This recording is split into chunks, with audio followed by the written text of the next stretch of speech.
Hello दोस्तों, इस video में हम जानेंगे करंट डिवीज़न रूल के बारे में। स्टार्ट करते हैं हम।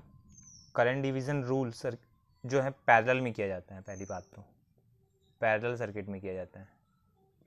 पैरेलल में क्यों किया जाता है?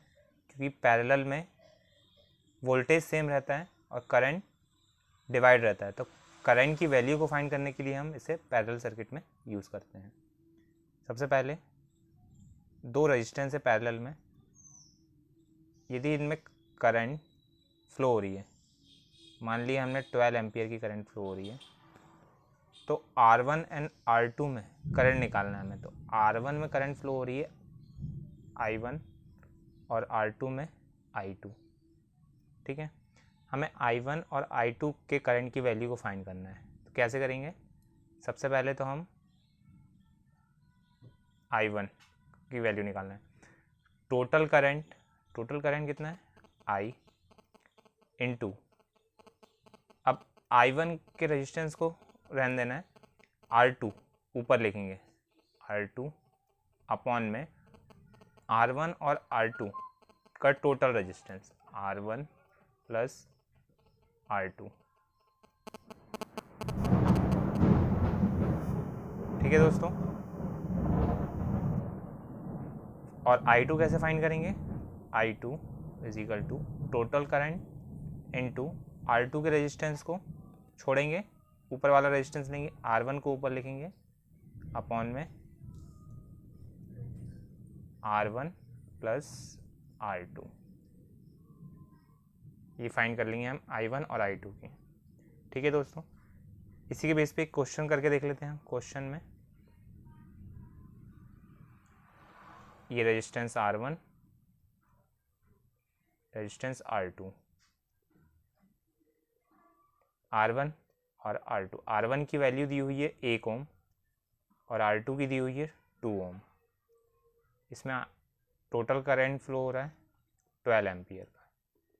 ठीक है, I1 की वैल्यू निकालना है हमें और I2 की। ठीक है दोस्तों, तो हम I1 की वैल्यू निकालते हैं। I1 टोटल करंट कितना दिया हुआ है?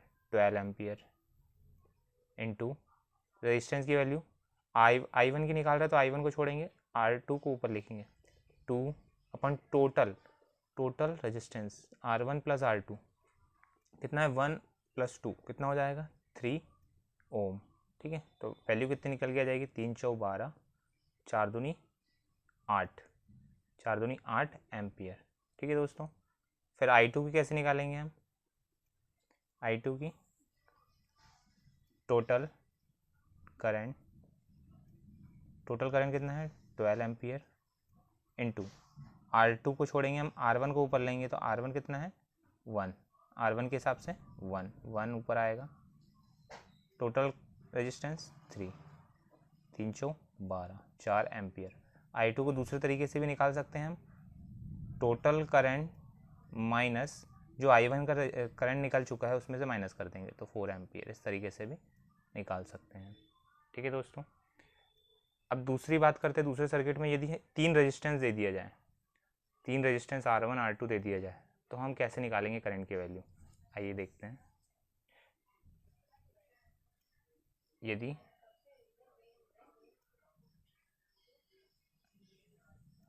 R1 R2 और R3 दे दिया जाए और बोले करंट की वैल्यू निकालो, तो R1 R2 R3 total current I1 है, I1 I2 I3। ठीक है दोस्तों, कैसे निकालेंगे हम? इसके लिए फॉर्मूला लिख सकते हैं। I1 निकालना है हमें, I1 total current into I1 का जो रेजिस्टेंस है इसको ऊपर नहीं लिखेंगे हम, बचे दोनों रेजिस्टेंस को लेंगे, R2 और R3, R2 और R3 अपॉन में इन दोनों को रेजिस्टेंस लेंगे, R1 इंटू R2 प्लस में R2 इंटू R3 प्लस में R3 इंटू R1। ठीक है दोस्तों। इसी प्रकार हम I2 की वैल्यू भी निकाल सकते हैं। I2 टोटल करंट, I2 में R2 को छोड़ेंगे, R1 इंटू R3 ऊपर लिखेंगे, into R1 into R3। Total current जैसा लिखे थे वैसे ही लिख देंगे, R1 into R2 plus R2 into R3 plus R3 into R1। इसी प्रकार करंट I3 की वैल्यू निकाल लेंगे हम। I3 में R3 को छोड़ेंगे, R1 एंड R2 ऊपर लिखेंगे, R1 R2 डिवाइडेड बाय, ये जैसा का वैसे ही रहेगा, R1 R2 plus R2 R3 plus R3 R1। ठीक है दोस्तों, ये करंट डिवीज़न रूल था। आई होप आपको समझ में आ गया होगा। नेक्स्ट वीडियो हम बात करेंगे वोल्टेज डिवीज़न रूल।